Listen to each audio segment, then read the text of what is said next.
Are we set to have a new ruler of NXT as Oba Femi wins the Iron Survivor Challenge and will face Trick Williams at New Year's Eve? We're going to talk about everything from NXT Deadline and everything else in Black Wrestling this week. Stay tuned in. This is WrstlXtra.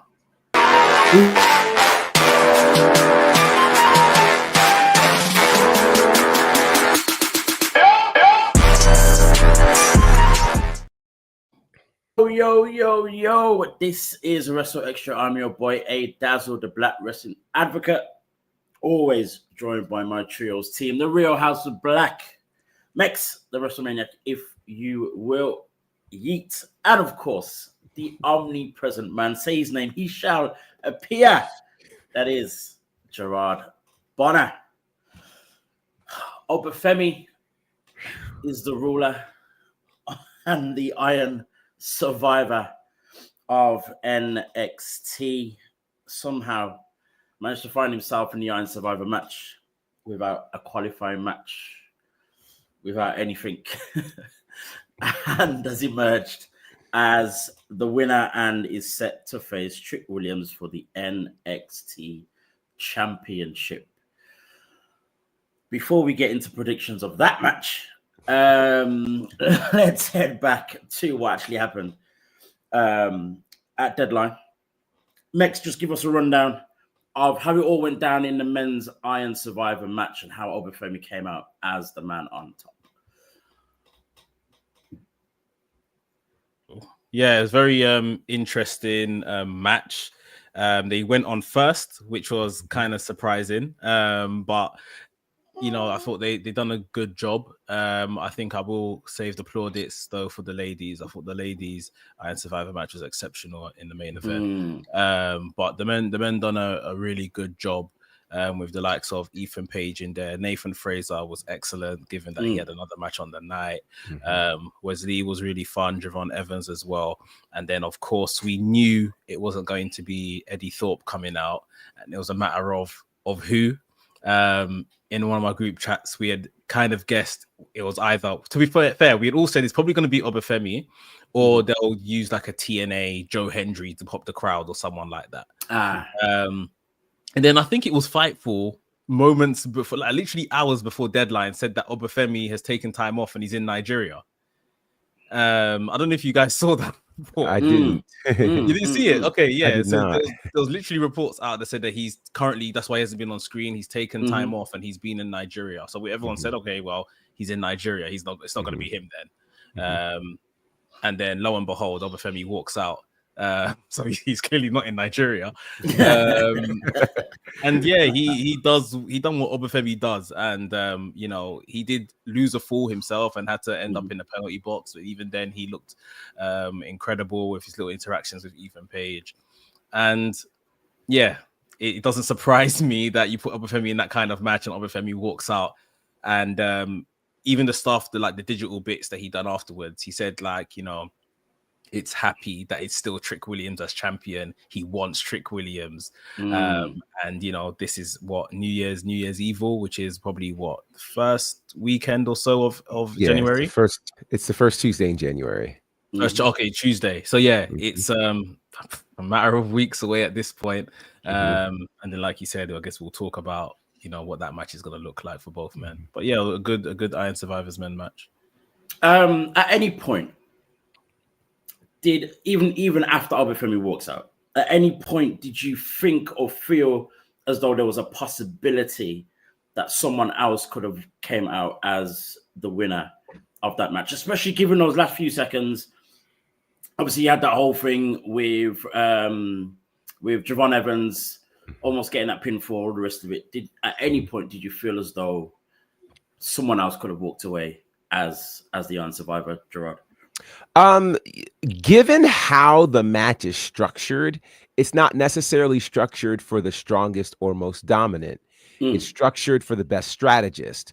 And that's why, you know, in times past, you know, some of the people that have won weren't necessarily the strongest people that were in there. They were just the most savvy. And so, you know, I think about a Grayson Waller, who was the initial men's Iron Survivor. That was not something that would have been on my bingo card. So, with that said, I would imagine that perhaps an Ethan Page might have, snuck in there or what have you. And it could have all been done in a way that did not make Oba Femi lose any steam. So I didn't think that it was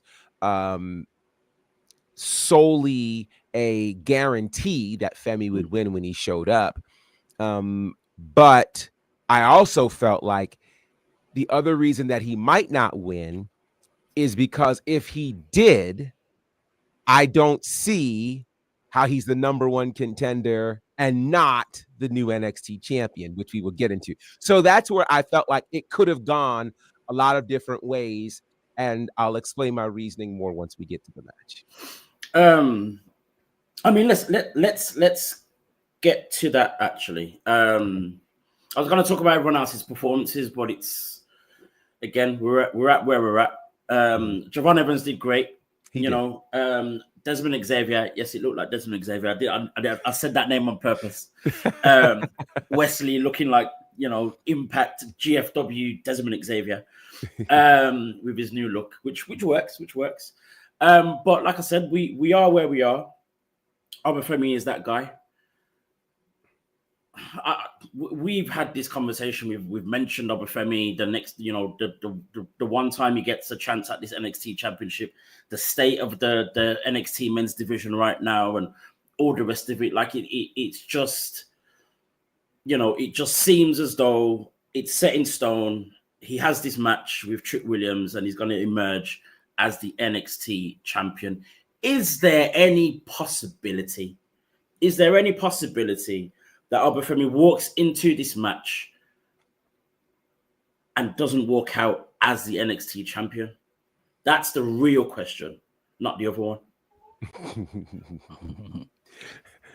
Who wants to start this one? Go ahead. I mean, I would say, as you know, I always say there's like a 1% botch where something can happen. But for me, this is how you maybe bring Trick Williams back to life, in a sense. Maybe we do something like Carmelo Hayes comes to protect Trick Williams and helps him retain that title. Well, Hayes isn't doing much of anything right now on the main roster. And this isn't to move Carmelo Hayes down. I think the long-term move is to get Trick Williams up to SmackDown, especially while they're doing this transfer window stuff, potentially. Because rightly, like you're saying, if they're having a one-on-one match, there is no way for me that Trick Williams defends that title with no interference or anything.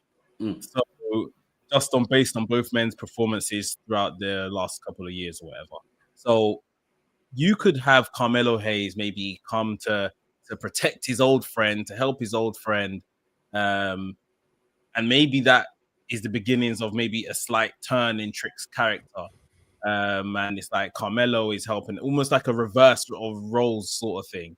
And then Carmelo takes him to the new place, which is SmackDown. He might fight it at first, and then he accepts the help. I don't know.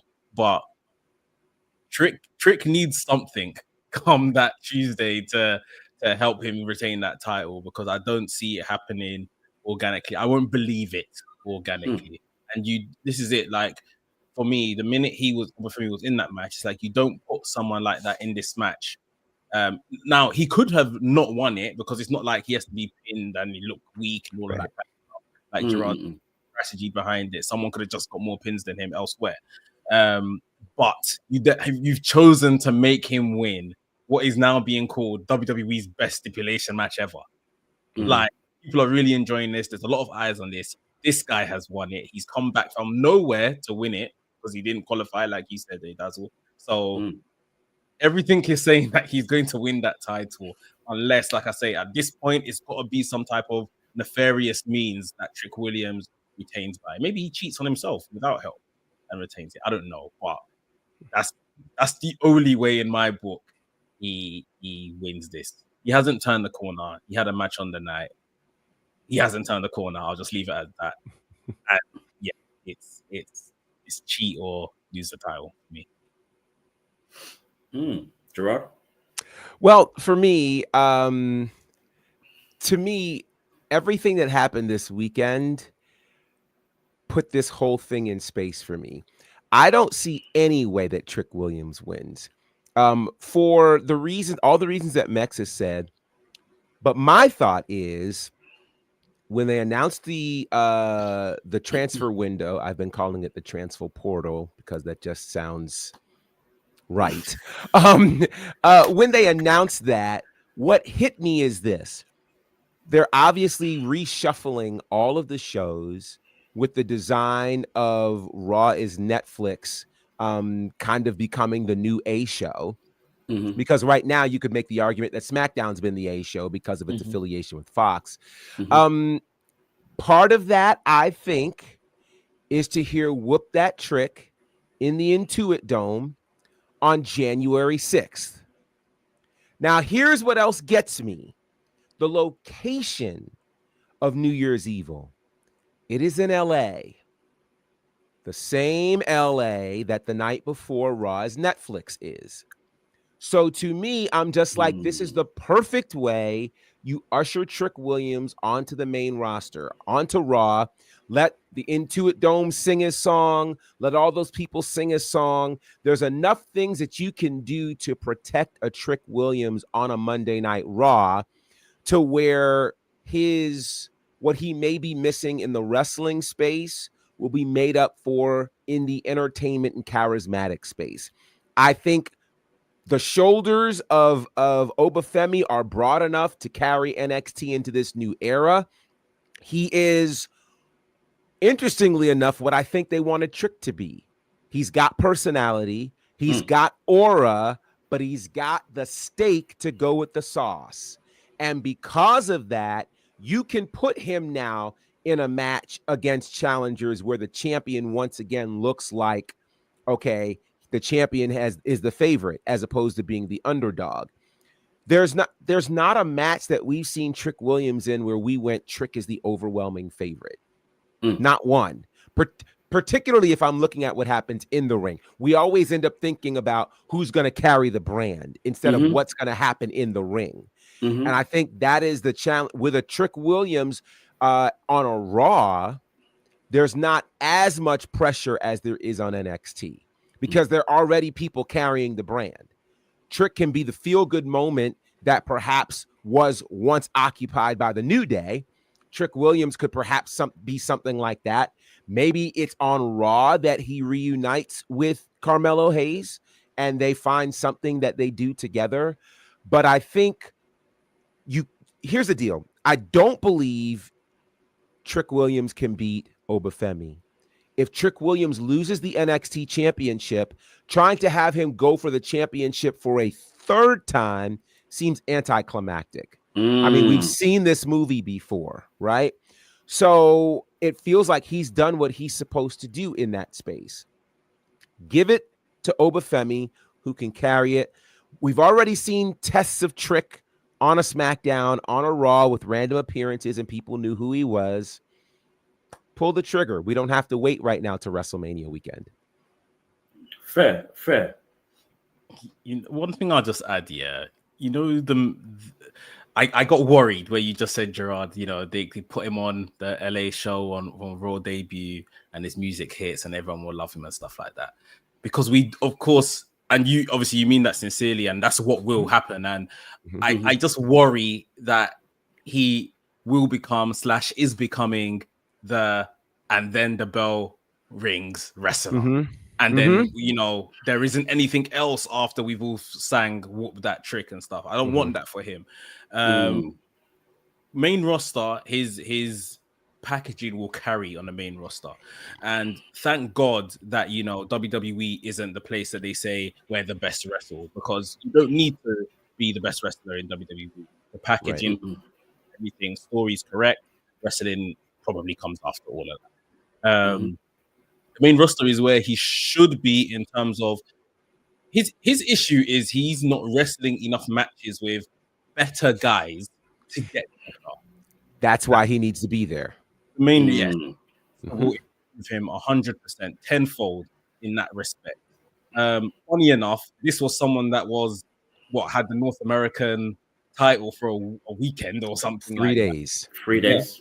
that. And some even constant reps, like an open challenge with that, probably could have helped him more than what he done now, and still had that same kind of, we've said multiple times when Carmelo Hayes was the North American champion, he was the A champion at times. We didn't look to Bron Breakker, as great as he was, as the face of NXT. So Trick needs those reps at this point to catch up with the presentation, everything. Maybe it is giving him main roster level guys that he can just consistently work with, whether it's a house show situation or TV, and literally get better. Because right now it's like presentation is all up here, the work in the ring is all here, and we need to kind of level out and make it more even. It's crazy because before hearing explanations and whatnot and your thoughts on all of this, if someone was to ask the question, and I'm sure the answer is probably still the same, but if someone was to ask the question, which one are out of Oba Femi and Trick do you feel is main roster ready? Most people are saying Oba Femi. They've been talking about Oba Femi moving. The whole thing with him being absent came with people expecting him to turn up on Raw or SmackDown over the last few weeks. But given all of that, I think the issue with Trick has been the fact that he's reached the mountaintop of NXT and it's not done him any favors. It's added pressure to his standing, his popularity, his work in the ring, as we keep saying. And him being on the main roster would definitely be better for him than staying in NXT, especially with, as we've said so many times over the last few weeks, the state of the NXT men's division at the moment, in the sense where it doesn't feel as though, one, that there are people that have been built up enough. I wouldn't say good enough, but just not built up enough to beat Trick Williams. And we're kind of in this space where we're like, all right, so what do we do? With an Oba Femi at the helm, you'd have a man that's so dominant that you're not really waiting for someone to beat him. You're not expecting for anyone to beat him. So he can have this whole, kind of Roman Reigns, Gunther-esque title reign with however many different challengers trying and not getting anywhere. Whereas Trick can go onto Raw, be the feel-good moment guy, and then kind of just keep on going without any pressure and all the rest of it. So it does make more sense for Trick to move to the main roster than it does for Oba Femi, even though Oba Femi seems to tick more boxes. So, yeah, I think, like I said, before the discussion, I'm just like, I would actually rather see a way where Oba Femi doesn't win and then moves to the main roster. But now I'm like, all right, Oba Femi has to win. So Trick can move. So NXT can maybe grow, and they'll probably build other people in order to face Oba Femi and all the rest of it. It's interesting, but even before all of that, my thought is this. Obviously, we had someone who attacked Eddie Thorpe, which meant he couldn't be in the Iron Survivor match. Oba Femi then turns up in the match. Is it one and done that it was Oba Femi that attacked Eddie Thorpe, or could that be just something completely different? Go on. It could be a few things. One would think it's Oba Femi, but I actually think it's somebody connected to him putting his hands on Ava. There were a number of people. There were a number of people in that whole backstage moment. And of course, Shawn Michaels put his hands on him for putting his hands on Ava. So there could be a number of people. I mean, it could be somebody doing Shawn Michaels' dirty work. It could be a family member of Ava. She's part of a whole bloodline. There's all kinds of opportunities available. And how fitting is it? Okay, Eddie. Yeah, sure. I'll let you go through your match. Sure. Go ahead. Win this second chance match. But that doesn't mean you're getting the big prize, because still you put your hands on the general manager. So I think it's something connected to that. You're just not going to get away like that. No, sir. If they're telling their stories how they've been telling their stories, without making this a whole bloodline 3.0, this could be as someone like Hikuleo that they said has been there, big menacing guy, comes and takes out Eddie Thorpe, that's my cousin or whatever. If they want to play it like that, don't do that sort of thing. So I think it being Oba Femi, I wouldn't have had an issue with it being Oba Femi if the title shot wasn't yet. Because we're gonna go straight into this title shot sort of thing. There's like little time for it to be any payoff between Eddie Thorpe and Oba Femi. If you see what, right? Yeah, but so yeah, if it was, I think it should be someone else. But I'm enjoying this kind of arc for Eddie Thorpe as well. I think it's good because he's talented. One thing I just wanted to add with Oba Femi potentially becoming NXT champion. I think they need to be very cautious of what we're seeing with Gunther right now. In my opinion, Gunther's not really working as world champion. I'm actually advocating him to lose that title this weekend. Wow. Yeah, not that I hate Gunther or anything like that. I just don't think it's working. And listen, he has a mountain to climb because there are so many massive names on Raw that he is competing to then show he's the top guy. So I get it. They've done some things to his character which I don't think have paid off yet. And as well as that, I'm just thinking with Oba Femi, like Gunther, dominant mid-card runs. Now to push them to the next level whilst making it look different than the mid-card run has proved to be difficult for Gunther. So they need to be very careful when they do maybe move Oba Femi to the NXT title, just because we don't want it to look similar to his North American title run. And in fact, the talent around him in the men's division has probably got worse in terms of when he first started that North American title run. So we're really going to have to do something to kind of, although he brings the best out of people, to have good talent around him to make sure Oba Femi succeeds as champion. Going back to the whole Eddie Thorpe thing, I think it could still make sense if it is Oba Femi, even given the short time that Oba Femi is going to go for the NXT Championship, but more work out to further this whole arc for Eddie Thorpe himself. So if Eddie Thorpe gets upset, finds out it's Oba Femi, they have a match or whatever it is, and then he loses that, even more frustration for Eddie Thorpe, even more, doing the wrong thing, putting his hands on the wrong people, all that kind of stuff, frustrations with Ava, all of that. It could help just in those little, couple of weeks or whatever it is. So it could help Eddie Thorpe. Kind of does help then Oba Femi having a match where he's dominant over someone and then says, look, Trick, I'm coming for you next. I've just beaten so-and-so, boom, boom, boom, let's go.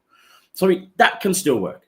But at the same time, I definitely see whether it's, whether we see it in the next couple of weeks or we see it by next month, that I'm hoping it's an introduction for someone new. And that's the other thing that the men's division needs.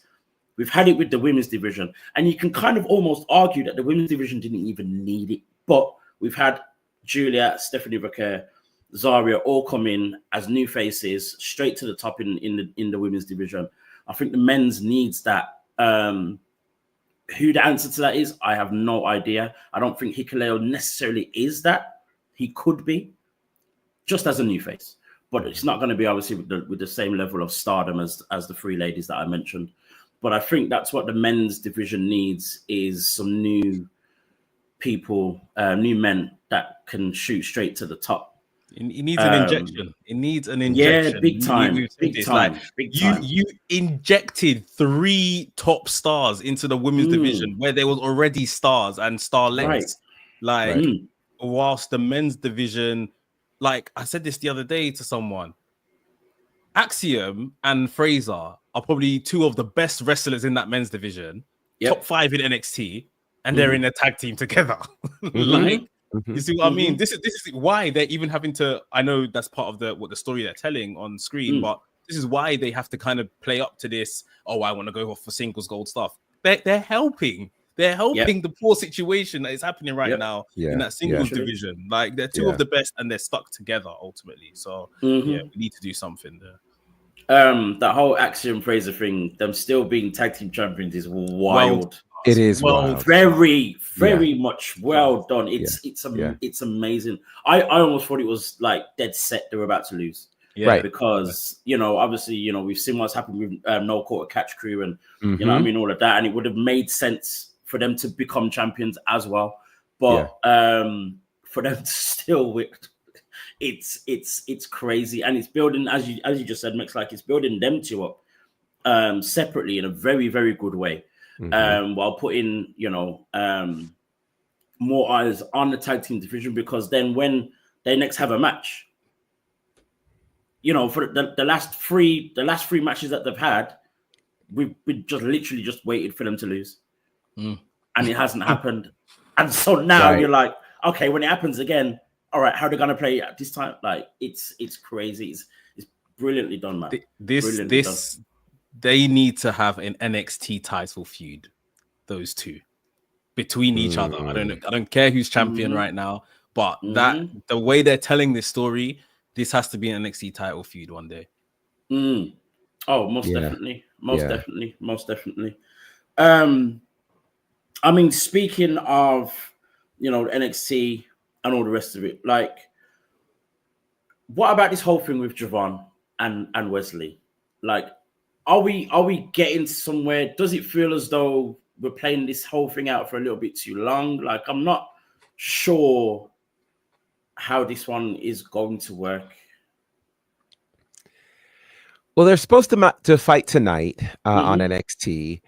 I'm starting to wonder if we're going to need either higher stakes or something more intense happening here, because at first it was just kind of like, you irritated me, that type of thing. We haven't seen the seriousness of it yet. And I almost feel like I want Javon Evans to end up in a very serious kind of situation where he's just like, yeah, okay, nah, all bets are off. You want me to get serious? Let's get serious. Let's go. Because I think he's been hovering around championship opportunities, which has been good. It's time for him to be able to break through. I think this is one of those cases where we talked about the men's division kind of having its set of challenges. Him and Wesley need to be brought up as viable challengers right now, And I think, considering there aren't very many others, he could be a really good one. But I do think that the stakes for this need to be raised significantly. My goodness, I believe. Granted, we could have Wesley go after the NXT Championship, but now that Oba Femi is no longer North American champion, Wesley could now go after that title again. So there are options in terms of what they can do. There just needs to be higher stakes for them, I think, to make it so we can see Javon as serious and not still the fun-loving 20-year-old, Like, you're in there with the Sharks. You fought Randy Orton. Like, something's got to switch in your mind where you're like, nah, okay, I'm growing up. I'm becoming an adult here, and I got to fight like one. And this is why I asked the question, and like in terms of both guys, you've got, Javon, who's been in this whole title picture for how long, and always just about missing out on opportunity, or missing out on opportunities, all that kind of stuff. And then Wesley kind of emerges as, he had that whole exchange with Trick Williams on the first night they were on the CW and all that kind of stuff. But I just feel as though with both of them, NXT, or maybe the booking has kind of dropped the ball to where we're kind of like, I don't really kind of care to see either of them chase the NXT Championship. Not that much, or they've not done, they've not done enough to entice you to feel that way. More so for Wesley, because I'm just like, all right, what is he doing now? Max, is there any kind of like way that we could make that happen again, or bring him back to that place where, I mean, it's going to be almost impossible with Oba Femi going after it now, but at the same time, how did we get here with Wesley? I don't think people buy him as a heel. I think that's the issue. I was speaking to some friends over the weekend as well, and they were saying, yeah, it's just, I don't know, you just don't believe him. sort of thing. He's just not believable as a heel. And yeah, to an extent, I agree. I think maybe even it comes down to the type of heel he's trying to be. You know, he could maybe be a heel, but he could maybe be like a more so like a cowardly heel that sneaks wins and cheats and stuff like that and runs away. Like him trying to be maybe this tough guy and then maybe like bully up Javon Evans, who is actually physically bigger than him. I don't know if it works and it's connecting. Maybe he should have had a different first target with the heel turn. Yeah, I think it's him as a heel is the issue. I think that's the issue first and foremost, more than the story and stuff. I mean, we've already said the men's division in NXT and options and the stories aren't necessarily the best at the minute, but yeah, I think the decision to turn him heel, obviously that was off the back of the MSK thing, right? The Rascals thing. Yeah, and then since then, after they've told that story, like that story was good, and then since then, I don't know, it's just not really connected for me personally as well. Right. Fair. Just to conclude the whole deadline review, obviously we also saw Jada Parker in action. Great match with Lola Vice. Ended up losing the match. Tried to introduce the brick or the sponge. The sponge. But you know, but a great match nonetheless. I believe we're not going to talk about this too much, but I believe we're going to get a third, a rubber match between the two. Of course, Jada has a victory. Lola now has a victory. My question is, what is that rubber match? Because what is left for them two girls to do? I think you got to put them in a cage at this point. Yeah. I think that's what's left. You know, they've already done the hardcore match. They've done the underground. Now they need to be in a cage. I mean, maybe you put weapons in there, maybe you don't, but put them in a cage and let them scrap.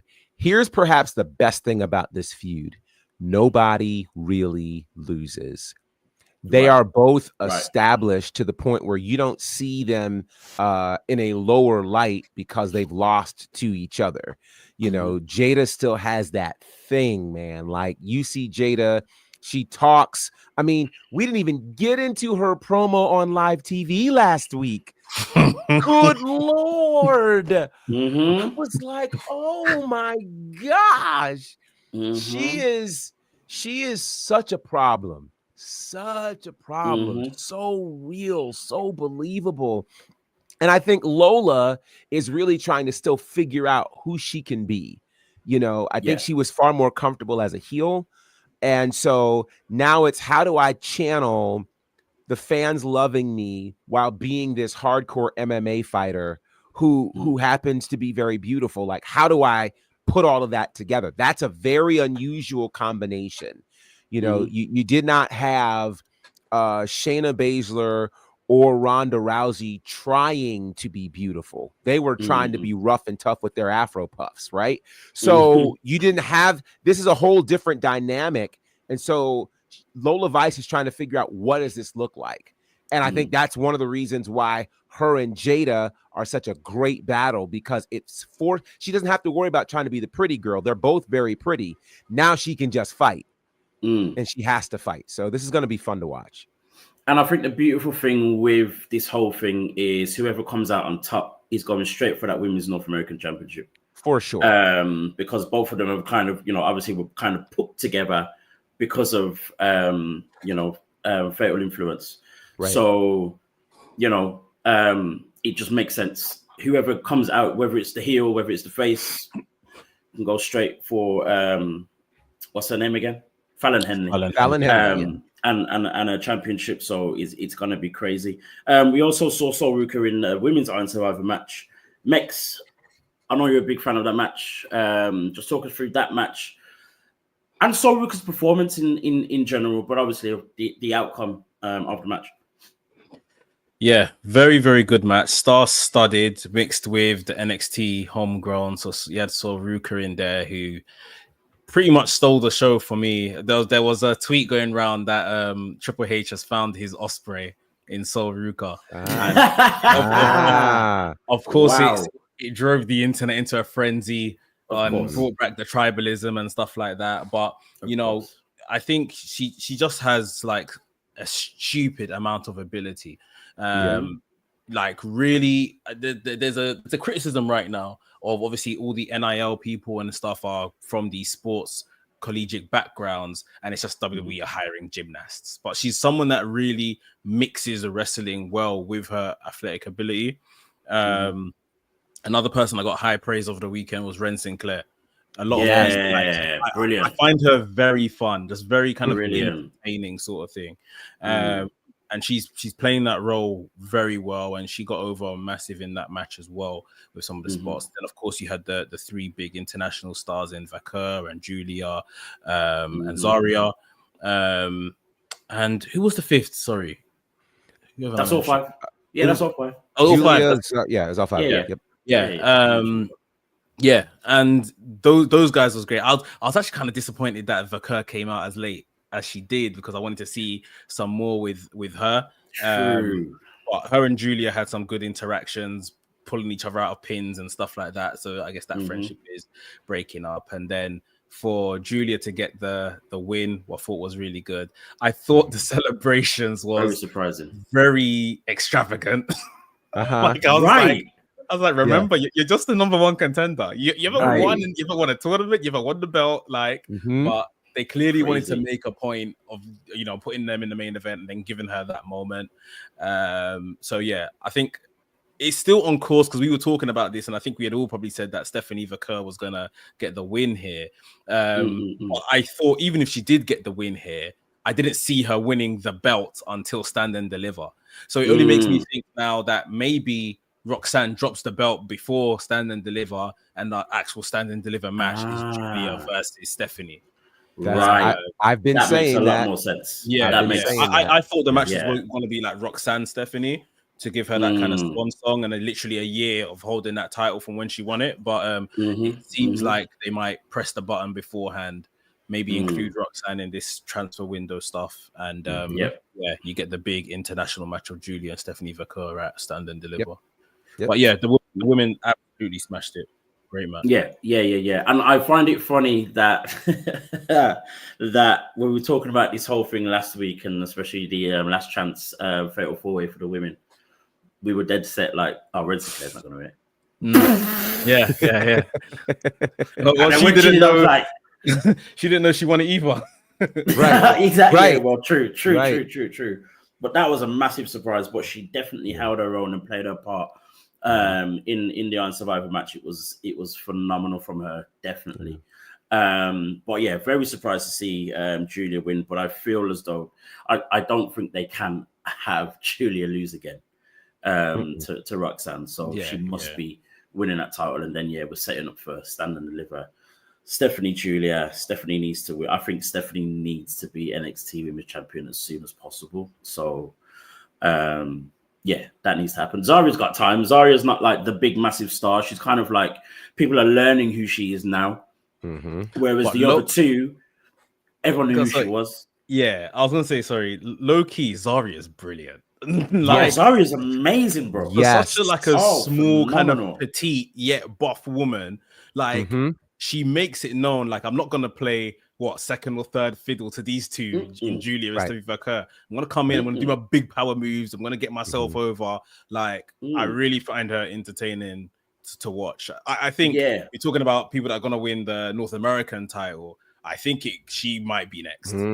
She might be next, and people like Sol Ruka, who probably would you thought would get in there, she might have jumped the queue ahead of them. So I think so. I believe so. As I said, even with the the whole thing and the anticipation of her coming to NXT, again, she was more unknown than the other two. So there's no real push or no hastiness to push her to the top like the other two. So North American would make a lot more sense. She's got time to kind of establish herself a little bit more. There's a lot less pressure for her, so she can kind of coast a little bit in that respect. But that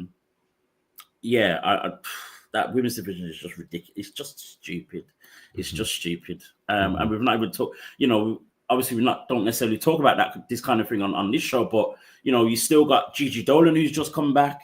You've still got Nikita Lyons, you know, doing her thing, Tatum Pax. Like it's absolutely crazy. But yeah, it's going to be interesting. Sticking with women, making an impact, but moving on just a little bit. Pro Wrestling Illustrated just published this year's Tag Team 100. Yes. Basically, you know, putting out all the best tag teams, 100 tag teams of the past 12 months. And Bianca Belair and Jade Cargill emerge as number one. Now, I haven't read the article and whatever else, and so I don't know, like, you know, what their whole explanation is and all the rest of it. I don't think I need one, but it's nice to know how they see it. But for them to be on top, and we also talked about Axiom and Fraser doing what they've been doing. It's phenomenal. Gerard, when you first saw this, what was the feeling? Did it make complete sense? Is there an argument in there, like, or were they literally like the only choice for the top tag team of the last 12 months? Seriously, I think they really were the only choice. I don't see another tag team anywhere that had the combination of what they brought to the table. The evaluation period was November 1st, 2023 to October 15th, 2024. And the criteria, I think, is what helps make all of this make sense. Always. So they talk about momentum, wins and losses, chemistry, creativity, activity, and the all-important it factor. Who on planet Earth as a tag team has a bigger it factor than Bianca Belair and Jade Cargill? Hold on. Excuse me. Call Keith Sweat. Oh, yeah. Nobody. Yeah, nobody. And that's the deal here. Nobody has the it factor, creativity, chemistry, or combination of all of the above like Bianca and Jade. So FTR, we appreciate you at number 10. And quite frankly, even Fraxium at number 2 is kind of amazing on this list. Brilliant.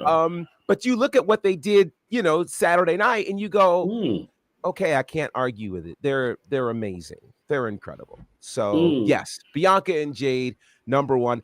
I'm excited about this for so many reasons, and well-deserved. And I'm excited because most people didn't see this coming. They were so busy looking for Jade versus Bianca that they missed the real gold in having them together. For sure. Mex, we find ourselves in a very difficult place, in the sense where obviously we've got this whole thing with Jade being attacked. You know, different reports of whether it's a real injury, whether it's a kayfabe injury, how long she's going to come back, if she's going to come back, whether Bianca's going to, you know, whether they're still holding on to the titles or the titles have to be relinquished and all the rest of it. Is there any kind of middle ground, any kind of sense, any kind of real answers as to what's happening next for the WWE Women's Tag Team Championships? Nope.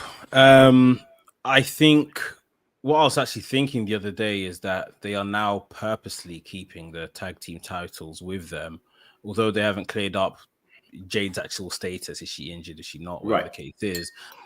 Obviously, right now, we know they're doing a lot of Netflix promo. And Bianca Belair is at the center of that Netflix promo, and she can walk into these events, these press conferences, etc., with a title. The masses, you know, the publications and press, they don't need to know what that title is and what it stands for. And where's your tag team? She's holding a belt, and that's good enough for them, sort of thing. So this woman is of some level of importance. She is someone that often represents the company in these big events. She was in LA for the Netflix gig they had there last week. We saw her, you know, when they announced the whole TKO stuff there front and center with her husband. So them leaving the title on her whilst they're doing this kind of promo run, it's business. It makes sense. Although, yes, for us watching the product, it doesn't necessarily come with a payoff, or it's like, yes, like, when are we going to tie this situation up? Right now, they're on another mission is to let the world know they're moving to Netflix. So that's what I think they're keeping the belt on her / them for the meantime for. With all things taken into account, you know, the whole Netflix thing and whatever else, does this whole thing with Jade being off TV, the injury, like there's two ways to see this. Does it conclude that there must be a real injury for Jade to not be around, especially with all this Netflix stuff going on, and she's, you know, got the press and publicity and all the rest of it that she carries and all the rest of it? Or could this possibly be a way of almost bringing Jade in on that day? So they said, like, she's out and we don't know how long for, and blah, blah, blah. Come that Netflix debut, and Bianca's probably having some, you know, tit for tat with Chelsea Green and Piper Niven, for example. Those two want to come for the women's tag team championships. Bianca doesn't know what she's doing because Jade's not around and blah, blah, blah. And then boom, come the night, Jade reappears. What is there any way of kind of connecting dots in terms of where we're at with all of this? I mean, yes, there could be a stage to bring her back for the Netflix launch. They're gonna have to, whether Jade comes back to kind of support Bianca or Jade comes back to reveal her attacker. Yeah, that either or. I think that day, that first episode on Netflix could be a good stage for it. Gerard? Yeah, you know, it's interesting. The whole question and the mystery around whether or not Jade is injured does create a lot of questions. I do want to remind people that the precedents in terms of Bianca being able to keep the titles, Chelsea Green was able to do the same thing. When her partner Sonya Deville was injured, she just went and literally picked a partner. You know, she was going to hold open interviews, which I just thought was one of the most hilarious things. So I think, again, depending on the length of the injury, and that could be another thing.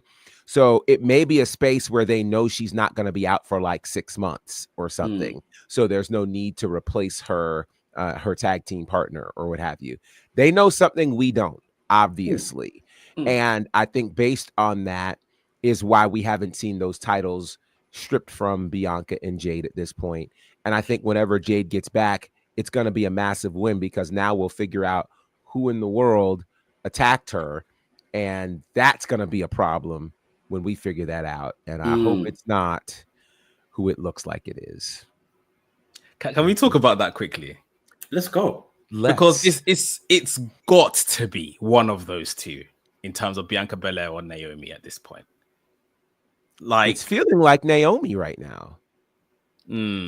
It's feeling like Naomi. I mean, looking at how things went down on SmackDown, where they finally brought it up, and Byron Saxton is basically saying, "I can confirm that it wasn't Piper. You know, I saw her here," and so it's watching Bianca talk about, well, I don't know who it is, but whoever it is, they're gonna get it, and then that real kind of pensive, but let me say something from Naomi. It's like, Naomi.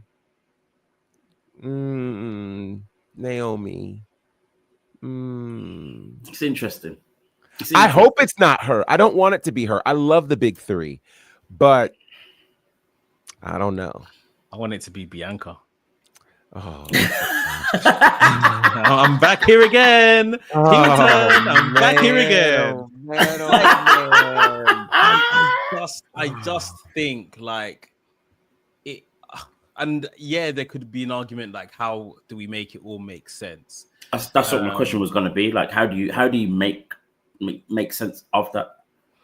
I mean, I haven't thought that far yet, but like, we've seen like Triple H, Shawn Michaels, who done it? Oh, it was Triple H. Like, there's ways, you know what I mean? Like, of course, I think people keep thinking that, well, Bianca was in the ring when they found Jade. She could have done it before she went to the ring. Oh yeah, of course. Oh, easily. she could have paid off someone to do it. Like, I think for story purposes, and especially obviously we'll get onto what happened with Naomi this past week. it probably should be Naomi to have something, to do. But I just feel like the intrigue would be so much more if it was Bianca. Not my Bianca Belair. It Not won't my be Bianca because she's the Belair. golden girl and they need her to go and, kiss babies and sell Netflix packages. But yeah. Lord. I would like it to be. I mean, I find it even like interesting as well. I mean, not surprising, but even given her match, Bianca's match, on SmackDown, and just how big it felt. Even that was a bit of a surprise to me. Yes, it's coming off, the big win at War Games and all the rest of it, but that just almost felt as though she won a number one contenders match. Yeah, I did feel that way. She's gone in with an injury, big massive move against a big opponent, all that kind of stuff, and the way she celebrated afterwards and whatnot. But I think for me, this is why this whole thing with Chelsea and Piper feels like it's going to run on, and then we're going to get a return of Jade.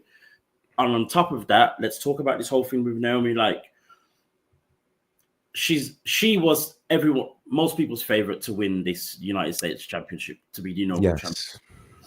She now lost her match, the triple threat match. No chance of her doing that. So, as Mex just said, we need something for her. Otherwise, it's kind of like we'll be going back to the question of why did she come back? And if it is this, then yeah, it makes sense. Do we get eventually a big free triple threat at WrestleMania? Oh wow.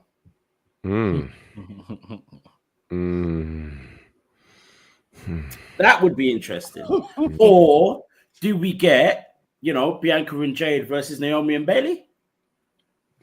That would work as well. Whether that be WrestleMania or not, that's not where I'm going. But at the same time, just that tag team match alone would be massive. Yeah. So I am on much more on the side of Naomi did it. But then the other, I mean, there's so many other possibilities, but then the other one that kind of creeped up a little bit is still Last Legend. There's still the possibility of that. So yeah, the whole Jade the whole whodunit kind of thing. I think they need to start trying to kind of like, connect the dots a little bit, start to ask the questions as they did on SmackDown.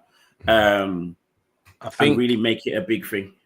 I think the fact that War Games has come and gone and none of the opposing side on War Games have come out and said, oh yeah, I did that, blah, blah, blah. Yeah. We're in the ballpark of who done it. Yeah. I think it's 100% either Bianca or Naomi. At a stretch, maybe Bayley. But yeah, I think it's definitely one of those. I for me personally, even like as I said, mentioned the possibility of that tag team match, like it still could be Bayley, and then Jade and Bianca get upset with Naomi because she's signing with Bayley, or Naomi takes Bayley's side or tries to defend her or whatever it is, or tries to be the peacemaker as she's tried to be over the last few months, so it can still escalate with it not having to be Naomi that did it. So there's so many ways it goes, but I think I'm feeling as though we're getting towards that rivalry basically between those two sets of women more than anything else. So we'll see what happens with that. It's going to be interesting. Speaking, keeping on the whole thing of tag teams, of course, we saw the big massive blowout last week with the New Day and how that went down. But last night on Raw, we saw the reaction from the crowd, and I kid you not. The Boo Day. I kid you not, yeah. As they came out, I think my attention was, I turned my attention to something else, so I could only hear something. I thought Dominic Mysterio was in the ring because the boos and the level of the boos and the whole, interrupting them as they tried to speak. Oh my word! I'm like, and at the same time, I'm smiling, thinking, this is exactly what I needed to see. This is exactly what I wanted. I'm so glad it wasn't just some kind of like mediocre reaction, but a real serious reaction to how the crowd sees the New Day. The other beautiful thing, and I didn't really clock it until the second time I actually watched it.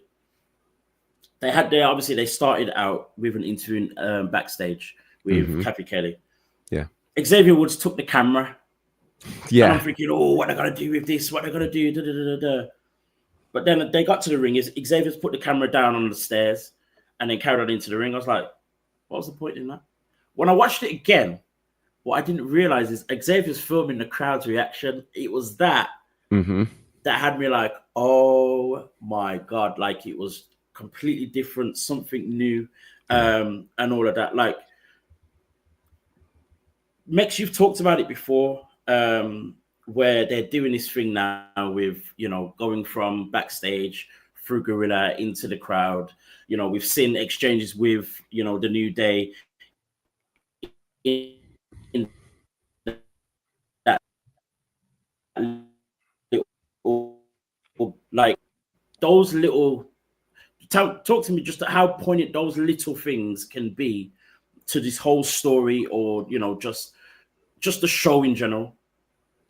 Yeah, I think it's just WWE's new productive kind of their production elements, that they're just not afraid to show these once upon a time sacred areas that no one can see, and everything is a well-polished show. And things happen backstage, things happen, disagreements happen, and obviously we saw that a couple of weeks ago with the New Day.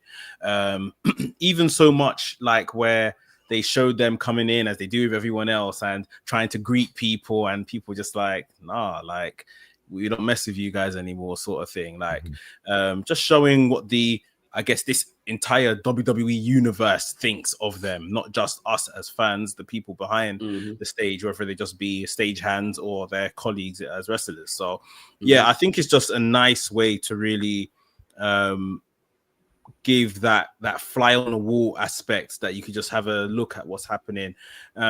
Regarding Xavier taking the camera, maybe you guys can shed some light on this, because I didn't really understand it. At first, I thought, they're going to cut some massive heel promo and he's using the camera as like a metaphor for, you guys are going to see things through my lens and, from my way of seeing it and stuff.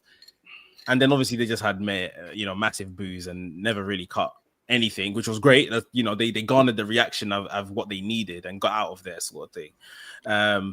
But yeah, I don't really understand then what was the payoff of taking this camera from Stu. I don't really understand it completely, but as I said, like the second time I watched it, because I saw him filming the crowd reaction as they're walking down the aisle. For me, that was the part that made it make sense. But still, at the same time, it still was like Stu could have done that. They could have done that with Stu, not Xavier himself. You know what I mean? Yeah. So I didn't completely get it. But yeah, I was expecting something a lot more. Yeah.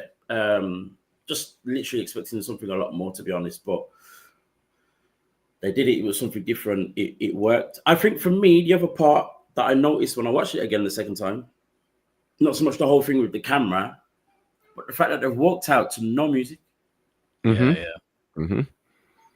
Gerard, what did that make you think? I thought it was, again, one of those very impromptu types of things. And again, no music as opposed to their normal music. I mean, let's hear these boos. Let's hear and soak up this moment from the crowd. Let it not be, thrown off or distracted by anything else. And so with the people watching them take the camera, commandeer it, watching them walk out, the people know they're coming. So they've already got their boos ready. Right. And knowing that it was that level of intensity of a reaction, they may have just jumped into being perhaps the top heels in the company. And that is massive if you consider they were floundering, as faces, to go from that to the top heels says to me that people cared all along. And it also says to me just how much they care about Big E. Yes. More than anything else, as I said, I'm glad the reaction was what the reaction was. It means that the heel turn means something to both WWE, to the WWE Universe. It's going to mean something for Xavier and Kofi. They're not going to be just, I guess almost where, I mean, it's still possible, but almost where American Made are at the moment, where it's kind of like this joke heel type of space, unfortunately for them. But it feels as though it could become something massive. Yeah. But it also says that when we do eventually get this Big E return, that's going to be major. And I think everything that the New Day do from here on out, up until that return, has to garner towards that return in some sort of way. You know what I mean? It has to build that return in some sort of way. Maybe not always directly, but it still has to be something to make us want to see Big E come back. Yeah. You know what I mean? So yeah, man, I think the way it worked out was great. The camera bit can be questioned, but in general, again, the reaction, where this could go, even with getting a reaction from Cody as well, and everyone else in the back, definitely says that Triple H and WWE have a very strong idea as to what they want to do with Kofi and Xavier over the next few weeks. So that's a very massive positive for those two. Let's talk about this whole transfer window thing, because I'm confused. I'm so confused by this. The term transfer window isn't nothing new to us here. We're very used to the transfer window when it comes to football. I was just about to say soccer for the American guys, but no, it's called football. We're going to call it football. That's it. So there's with how it works here. There's a small window in terms of a number of weeks where transfers happen and blah blah blah. This whole thing to me just sounds like it's just a draft. So, Gerard, if you can make some sense of what's different about a transfer window to what we've seen with the draft in the past. I think what's different is $5 billion from Netflix. Yep. That's what's different. That's what's different. When Netflix says, I'm going to give you $5 billion over the next 10 years in total, we switch everything around. Mm-hmm. And that's what's happening. They are looking to switch things around so that that Raw on Netflix becomes the A show. And so that's why we've seen world champions in other GMs' lockers, we in their offices and things. We've seen that because that counts. Now, to your point, I feel like this transfer window, superstar shakeup, whatever we call it, this nullifies the draft. Like, this is the draft for whatever 2025 is going to be. There's no need to turn around and have a draft right after WrestleMania at this point, because this is, in essence, what you're doing now, because the $5 billion facilitates that. It makes perfect sense to me.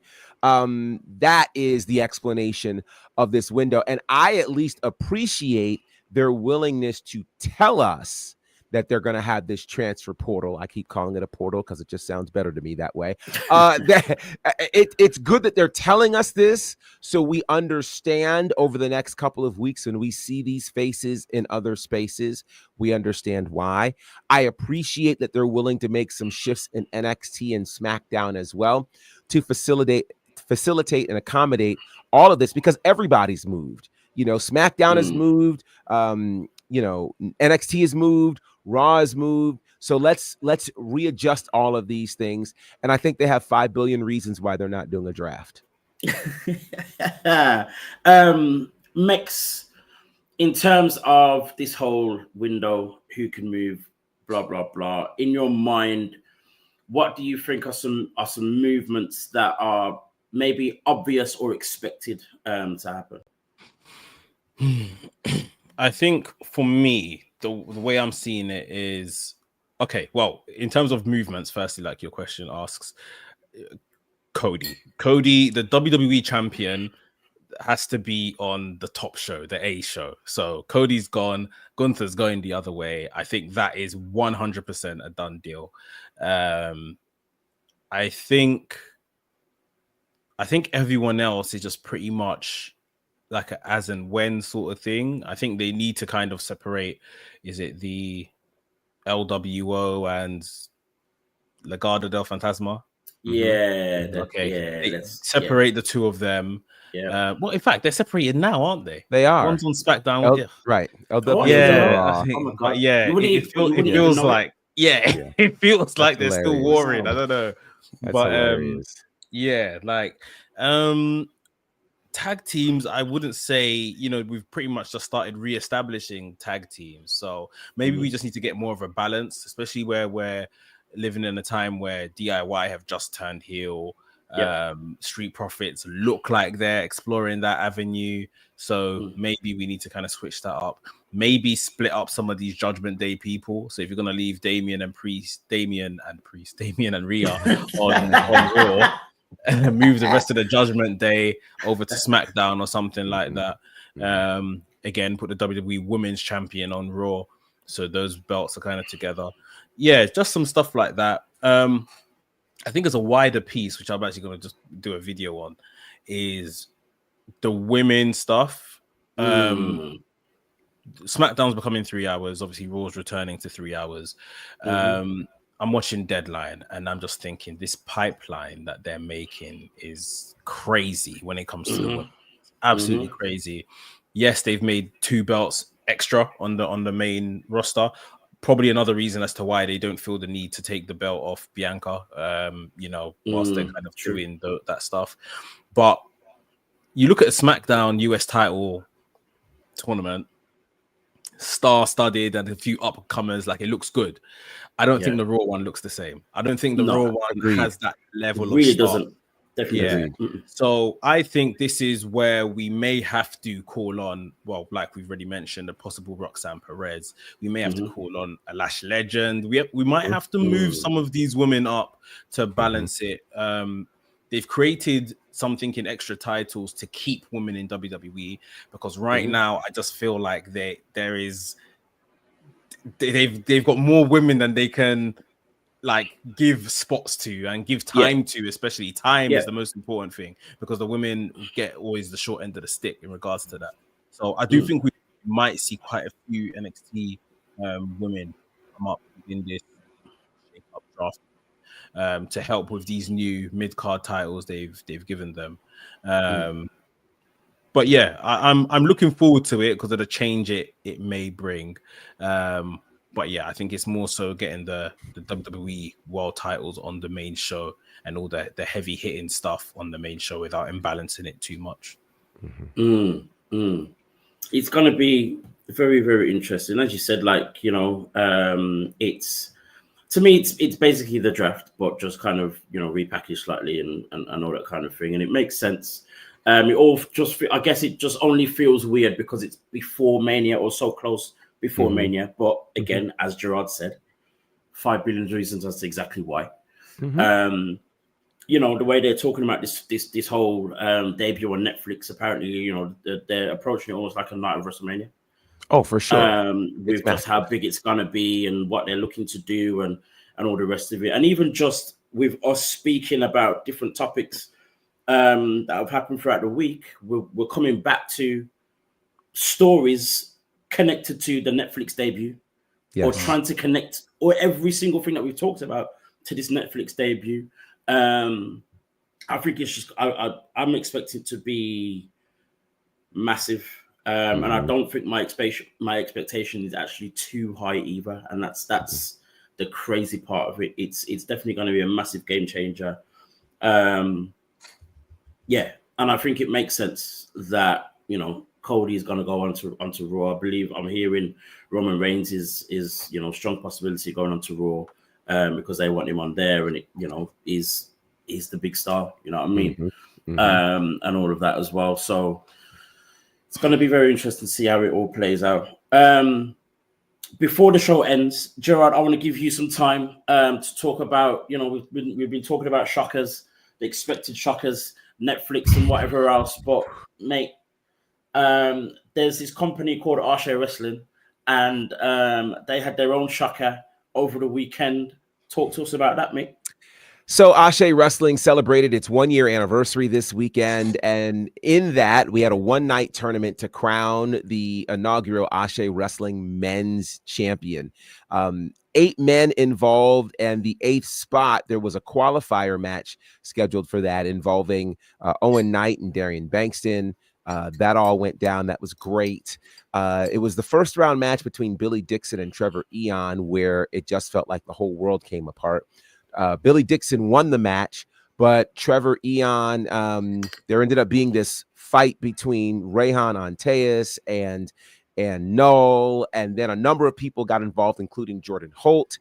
Jordan Holt got severely injured, and as we're taking him to the back, he was supposed to be part of the tournament, and he was deemed, he was not medically cleared to compete after that. And then who shows up but, of all people, Darius Carter. Being there, literally physically showing up. I still don't know how he got in the building. I don't know who gave him the okay. And I will just say I've been involved in quite a few interesting moments in pro wrestling.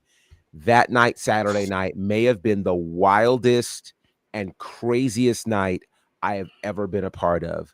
The things Darius Carter did to literally hijack this tournament. I mean, it was otherworldly. I mean, he put his hands on our ring announcer, Nadia Hunter. He put his hands on a female referee, kicked her in the face. Like, he did all kinds of dastardly, horrible things. He told me in the middle of the ring, and it's on the socials now, that he owns me. He just... Yeah, and so one of the hardest things in the world that I've had to do is announce him as the inaugural Ashe Wrestling Men's Champion. I guess I'm supposed to say congratulations to him, but for a company that's been founded on love and kindness and goodness and fairness for all, this man who did not qualify for the tournament literally hijacked the company and now has the men's championship. So it's a crazy time, but there's good news that comes. And there was a major announcement that was made. And that announcement is Ashe Wrestling, April 17th, Vegas, Mania weekend. Ooh. So for everyone who has not had a chance to witness Ashe Wrestling live, you will get your opportunity Mania weekend, April 17th. Tickets go on sale in February at AsheWrestling.com. So as you're planning where you're going to be going during Mania weekend, put Ashe Wrestling on your list. That's going to be very, very special. Wow, that's phenomenal.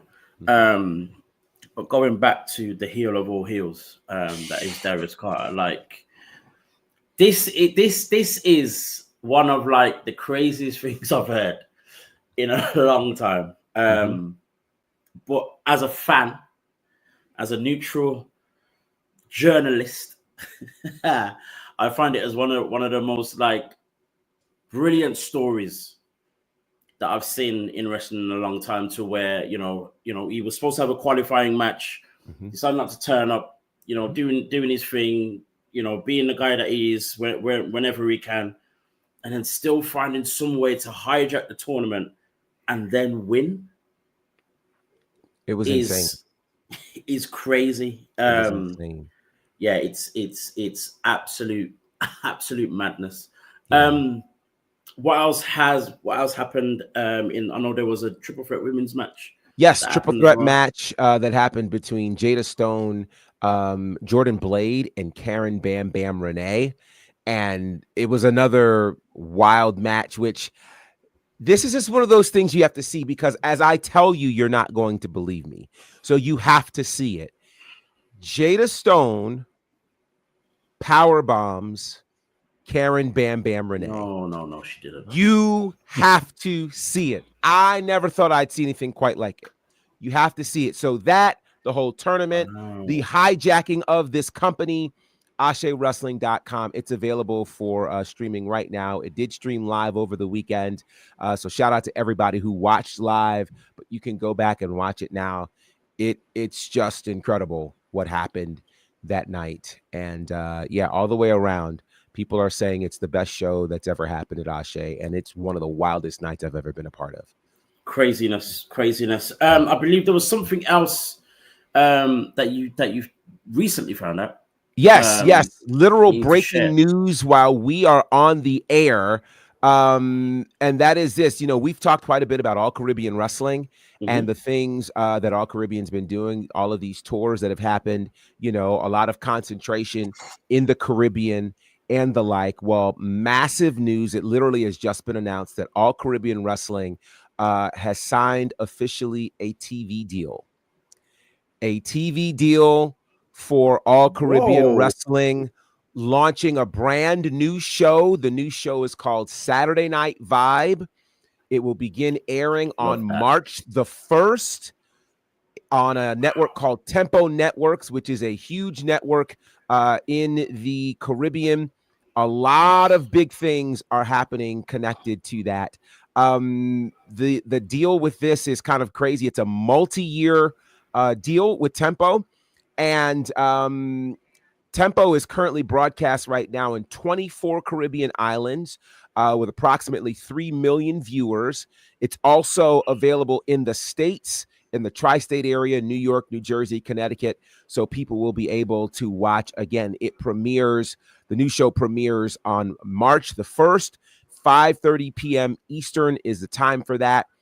And if that's not enough, if you are an iPhone user, All Caribbean Wrestling has officially launched its mobile app. So you can now check out all things All Caribbean on the mobile app.